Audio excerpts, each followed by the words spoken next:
Hello and welcome to the first ever Premier Injuries podcast, where we discuss all things to do with injuries and the Premier League. We'll be giving insights into players, injuries with knowledge on return times, and cutting through the rumours or misinformation. Plus, we will talk all things tactics and datas for the players who are returning or have been injured, and all about their teams. This is going to be at the same time every Thursday through the season, so if you have any inquiries, you can comment below or tweet any of us. And also, before we get into the analysis, please do like and share the video, and also subscribe to the channel because we've got so much great new content coming out. But the important part here, introducing the two people that I'm sure a lot of the community know already. But first of all, I welcome Raj of 3CB Performance. A pleasure to have you back, Raj. Thanks for having me, as always. And also to the big man, Ben Dinnery himself. How are you, lad? You nearly blew that, didn't you, Ben Dinnery? Yeah. Glad to be here, boys. Fantastic. Really looking forward to this one. Yes. First one of the season. Yeah, the first one of the season, the first show of this type. And just so that people kind of understand how we're going through this, we're going to have some big discussion points. And I think the big first one is Andrew Robertson. Ben, can you give us the latest information on return times and what the kind of injury is that we're talking about? So the official update from the club as it currently stands, although it's nothing definitive, we're looking at potentially end of August. Maybe game week 3 as a possibility. Certainly hasn't been ruled out. What I would say is, given the fact that Liverpool do have some strength and depth in that department, his return to play could be determined by other players within that team. There's an expectation that Tsimikas may start down that left back, but also Jurgen Klopp has got James Milner, who could slot in there as well. If things are going well for Liverpool and they're coming off the back of a couple of back-to-back victories to kick the season off, then there's no reason why Jurgen Klopp would want to rush Andrew Robertson back ahead of that international break, when he's got essentially 10-14 days additional recovery. And also he could be then called away with the Scottish national team as well. So fingers crossed. It's certainly not as bad as it looked on video footage. And I mean, Raj can probably share a little bit of thoughts and his insights on that. These things tend to look a lot worse when they're shown on videos and in slow-mo. I was having my Sunday dinner at the time, and I was getting messages saying ankle dislocation, ankle break, Andy Robertson out for the season, broken leg, and of course that never that never come to fruition. So good news for Liverpool, and obviously good news for Andy Robertson. And yeah, Raj, can you explain what this type of injury is, why it's only kind of a short-term thing? Yeah, I mean, based on everything we've heard, that return timeline, I think Jurgen Klopp saying that he might come back for international break, it sounds very much like a grade 2 ligament tear, typically 2.5 to 3 week return to play timeline. But Ben, like Ben said, the question becomes risk reward. If the team is doing well, why do you increase the risk and bring him back early rather than having that extra 2 weeks to make sure he's as close to 100% as possible? With these injuries in general, when people analyze them, if the player's able to walk off, it's almost certainly not an ankle fracture. So I just want to give a little bit of context as well, kind of talking about the tactics and the situation. Now, kind of going forward through the season, hopefully we will have data for where there's kind of prolonged periods where this player wasn't in the team. But Robertson is basically an ever-present. He always is really in that Liverpool side there. And so I didn't have an extended kind of long period of time where I could say the team were impacted this way or that way to kind of bring some data together. So instead, I'll just explain what Robertson does, because he is fantastic. He had a chance created every 51 minutes in the Premier League last season, 7 assists, but also his underlying data is kind of ridiculous. The XA data through the Premier League last season was top 5% of all fullbacks in Europe last season, top 9% for shot creating actions per 90, and top 4% for goal creating actions per 90. A question to both of you though, do you think that Klopp doesn't like Tsimikas because, looking at last season, he only had 7 minutes of Premier League minutes and 225 minutes in total.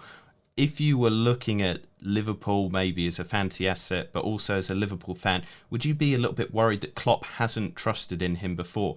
Raj, do you want to take us off with your opinions there? Sure. I mean, it's so hard to say, whether he trusts him or not in that regard, just because there's always something I feel like Klopp is looking for specifically, and a player can certainly improve over the course of an off season, right? And so I don't even know what has Klopp been asked that question at all, and has he answered it at all? I don't know. All I know with Klopp, with both TAA and Robertson, he has not rotated them much at all in general. And so I don't know if it's a trust issue or something he just believes in their fitness so well. So it's hard for me to discern between the two. And Ben, what are your thoughts and feelings on him?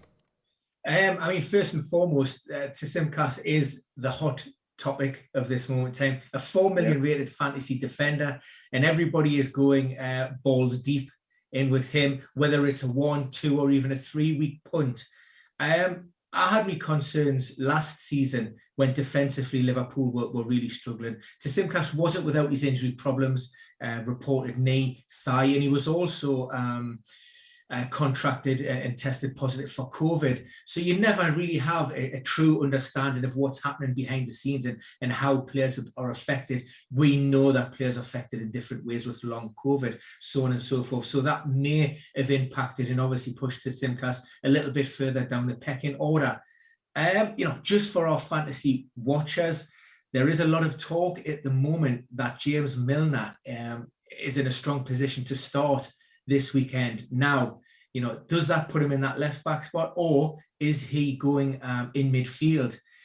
Regarding midfield, it's a big call, because for me, looking at that predicted 11, I actually had Fabinho in the centre with Keita, and I didn't have Milner anywhere near that. So, it's going to be interesting to see how this one pans out.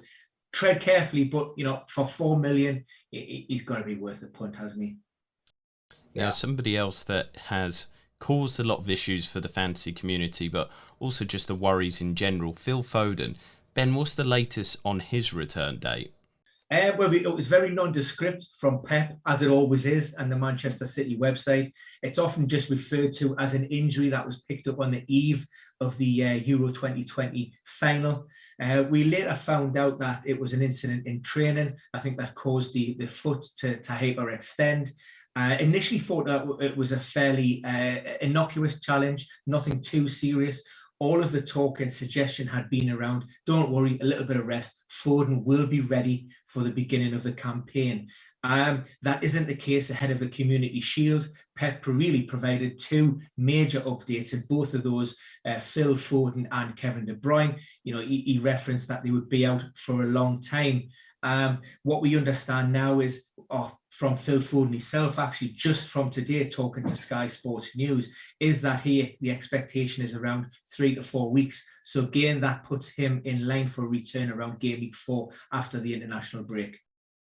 And the method of injury there, as you said, hyperextension. What does that say to you then, Raj? Because initially, like you said, Ben, there was a much shorter time frame. Does this mean that it's a little bit more serious and maybe more touch and go as to whether he will actually return within 3 to 4 weeks? Yeah, this one's really difficult to say, just because there's such little information on it. And even when he first got injured, from my understanding, there was no MRI even done initially. It was thought to be that minor. And then as it evolved and they realized it's not getting better, MRI was taken, and then you have this extended timeline. So if it is 4 weeks, you're looking at 8+ weeks for a foot injury, which would typically mean a relatively serious injury. And then even when he does get back, you then worry about what's his fitness level going to be like, which opens him up to muscular injuries, for example, right? So it's one of those injuries that we really have no information on other than foot. And I think anything with the foot and the ankle is always going to be touch and go. And going through the rest of the season, what is the kind of risk of re-injury on this type of actual injury? And going forward, do you think that will mean that his minutes will be managed? Really hard to say without knowing more about the injury, to be honest. I mean, like, I'm serious when I say I've looked at everything, and they've been so quiet about what's going on. I almost feel like Foden's been told, do not say anything other than timeline. And with Foden, I would say it's less serious for the team, his time being out, because Robertson, TAA and Robertson are so important to the way that Liverpool play, whereas Man City have kind of almost a glut of great stars and talents on their books. So I don't think his absence will be too much. But Ben, you wanted to bring the discussion on to something quite important, is late returners for this Premier League season. Do you want to open out what that discussion point is? Yeah, I mean, it's a difficult one to call because, again, in terms of fantasy assets, what we're talking about, some of the big teams, the Chelseas, the Manchester Uniteds, the Manchester Cities, all of those had a heavy cohort of players who were involved in either Copa America or Euro 2020 and or the Olympics as well, which meant that they've had a seriously disrupted pre-season, and even some of those players are yet to return. Edison Cavani at Manchester United. Now, what we do know from research is that the less number of sessions you have in your legs, in that pre-season program, the greater the risk of injury as the season goes on. Now, I suppose the discussion point is going to be around looking at those managers and looking at those squads and trying to understand which players may be risked, ahead of game week 1 and possibly game week 2, and which managers can afford to take a step back. I'm thinking, United and City, they've got strength and depth in there. But if you look at Norwich City, for example, who didn't have a lot of players away on international duty, but they've been heavily hit by a COVID outbreak, which, in essence is the same thing. It's kept a lot of players out of that pre-season program. And I'm just wondering, with Raj, in terms of your medical background and a little bit of an understanding for our audience, how that may impact, not necessarily in the short term, but certainly, looking maybe to the medium, the winter periods and then beyond. Yeah, firstly, I'm hurt you didn't mention Arsenal as a big team. That one hurt. And then, but other than that, no, yeah, absolutely. I mean, directly to your point about when you don't have those pre-season sessions and you're not able to build up and ramp up slowly, that eventually can lead to that tipping point in the medium and long term where you have players getting injured. And in the case of, let's say, a Norwich who don't have the depth of these higher teams, right? Each player is worth even more value. And then that can lead to that domino effect of a team really falling apart as the season wears on. I was going to say to you, Raj, though, I mean, the fact that Arsenal didn't qualify for any European spots, I mean, do we have to kind of extend the top 5, top 6, top 7, top 8, top 9? I mean, if Arsenal finished 11th, do we call it the top 11 then? Yes. Good answer. Good well, answer. In that case, we're a top 16 side. Exactly. I mean, this is like, debating linguistics, but it will be interesting to see how Arsenal get on next season. It is a point that we will get on to in a moment. But Raj, one that you wanted to bring up was actually Thiago. So what is kind of important about that injury?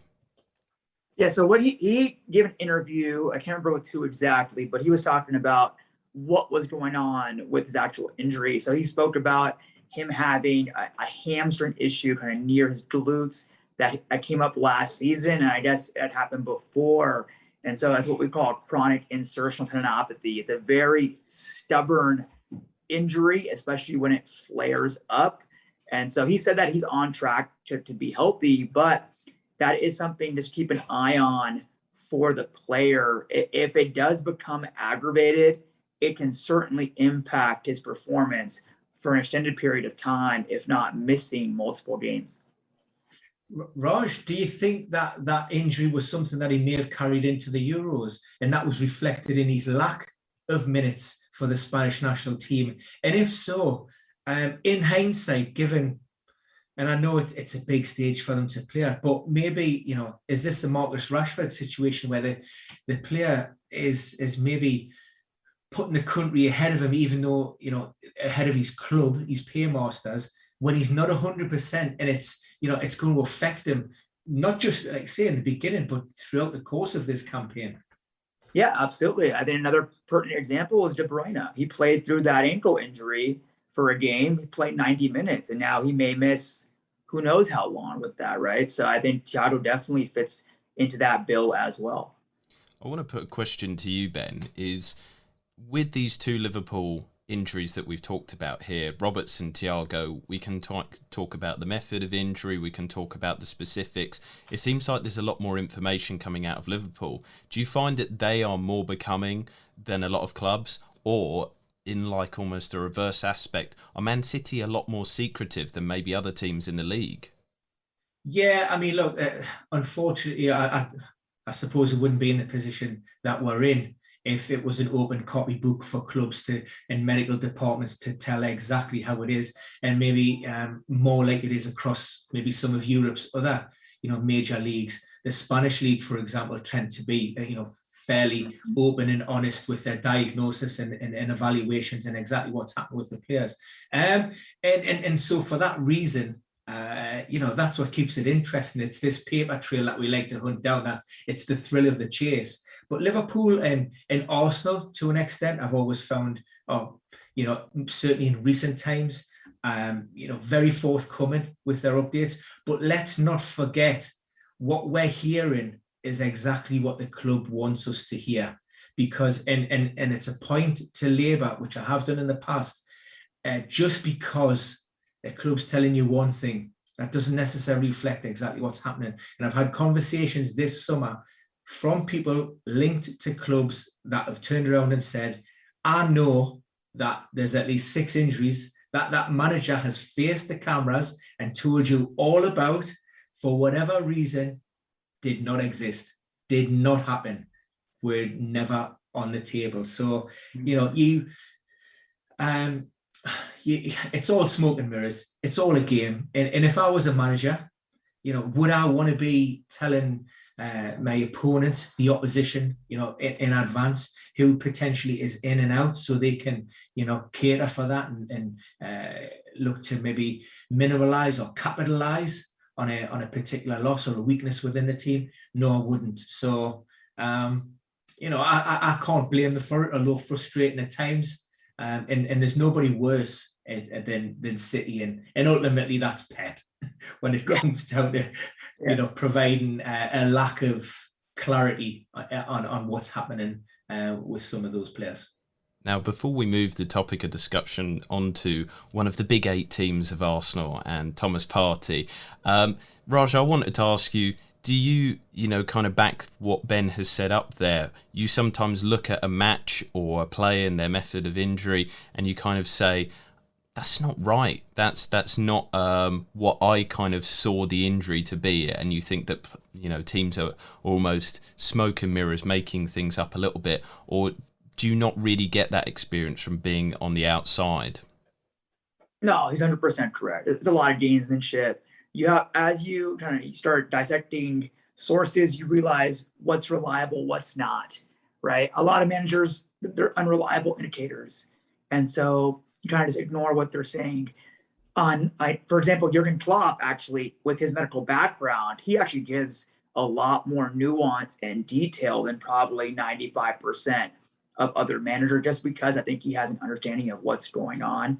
But otherwise, most managers I ignore. I'm looking at objective indicators based on kind of whether it's pictures, whether it's seeing players in a boot or not, right? That's going to give you more information than a manager saying this or that, or saying a player's in pain, which doesn't tell us anything. So you got to start looking at, what is reliable and what's not, because the game is throw as much smoke out there and hopefully, chase you off the scent. I mean, I'll not name the club. That's all I'm prepared to say. And I was told by members, in and around that club, that when they hear, they used to hear the press conference and they were literally pulling their hair out behind the screen saying, what are you talking about? There's no way this player is anywhere near that. He would come out and say he's 7 to 10 days away, and the medical team were like 6 weeks. And it reflected against, the backroom staff in a negative way, because for the average person out there, the layman, you have an injury and a player's delayed return to play, or a player has a re-injury, a recurrent. The first thing they say, medical department's crap, physio's crap. Club doctor, waste of time, rubbish. So they were just sitting in. Yeah. But ultimately, what can you say? It goes on. Understand it. When you're looking at picking teams and when you're looking to try and understand return to play timelines, listen to the people that understand it a little bit more, but certainly don't take anything that they say on face value. And I would urge caution. Well, that's why we've got this podcast here to cut through that misinformation and kind of give a lot more guidance on it.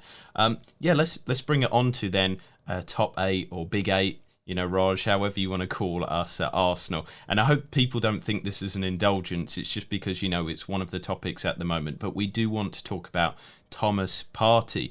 Ben, what's the latest information about him? Again, we're talking about an ankle injury.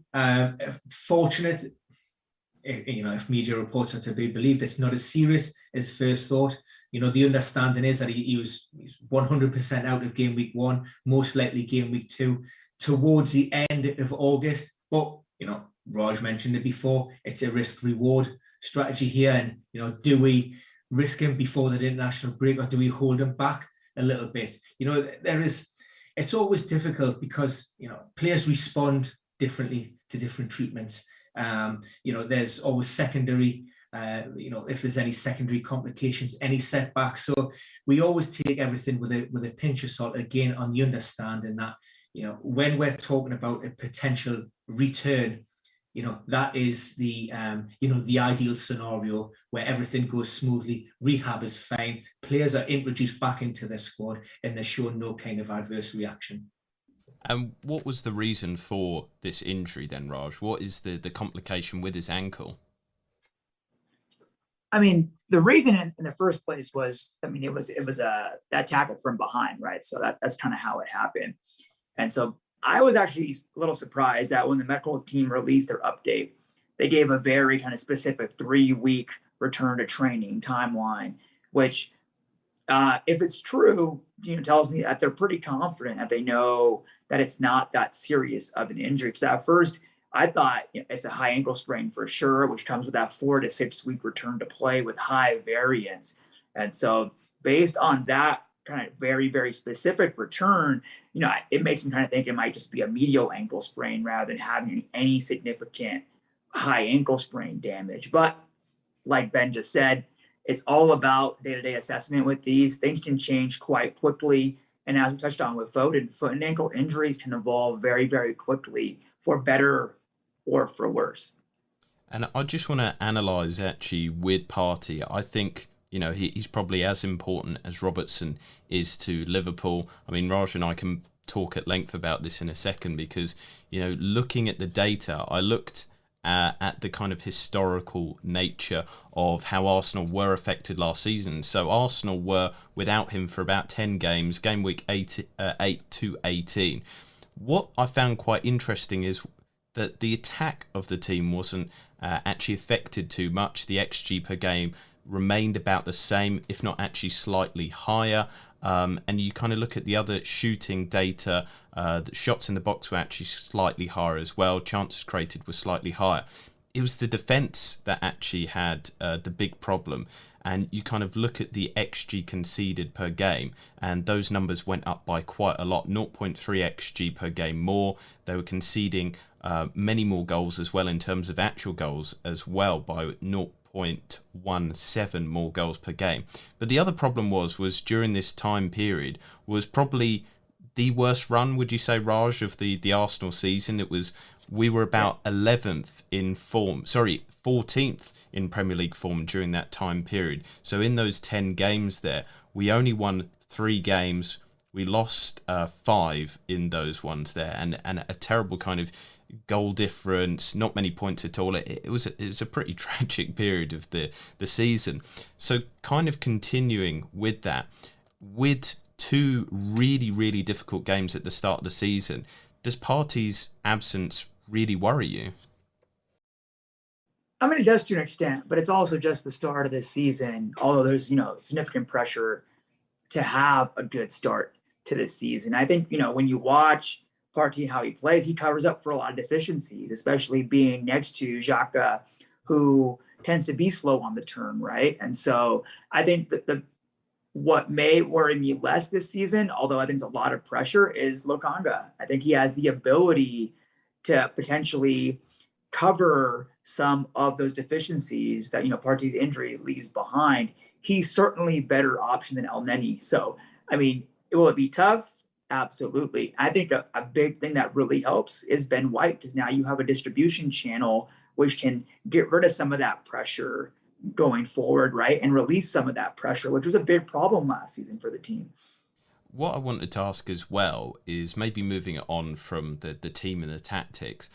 What is the kind of long-term output with Partey here? Because previously he'd only missed 6 games or 29 days of football for Atletico over many, many seasons.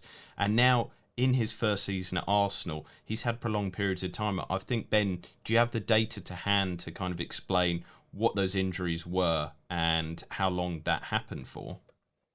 Yeah, I mean, first and foremost, what I would say, football is a contact sport. If you don't want to get injured, you don't play. Full stop. And comparing Premier League to other leagues in the world, it's apples and pears, apples and bananas. Yes, it's football, but what we're talking about, the most intense, high energetic league in the world, first and foremost. So, we often see that players, can go through relatively unscathed season on season in other leagues. They come into the Premier League and they're picking up soft tissue, muscular injuries and knocks, and it takes a little bit of a while, to acclimatise and to be able to build up that tolerance to the demands of the game. We also, within England as well, it's not a case of you're playing once a week now. It's sometimes twice and it's sometimes 3 times a week, within an 8 or 9 day period. So again, some of these players just aren't used to that. And you don't know how they're going to cope and if they're going to be able to cope at playing with those demands. But yeah, you look at the concern, I suppose, looking at Thomas Partey initially is there are a lot of muscular problems in there. Hampered when he first arrived at the club with thigh problems, the quadriceps. And then there was just a few niggling problems in and around sort of January of 21, muscle tightness, muscle injuries. And then we had the hamstring problem as well in February, settled down towards the latter part of the season. But of course, now he's picked up this ankle sprain, which has disrupted his pre-season program. And that would be a concern for me, certainly with looking at his history. And then I'm wondering, and your thoughts, guys, just on, do you think maybe this setback has almost called into question by Mikel Arteta whether he just needs that cover? And did that impact maybe on the decision to keep Granit Xhaka at the club? I mean, I would say, I think absolutely. I think, and that has to be part of the equation, because he saw what happened last season with that, midfield depth. Whenever we were missing really Xhaka or Partey, there was a massive drop off. And so in this case, I think it had to play a part.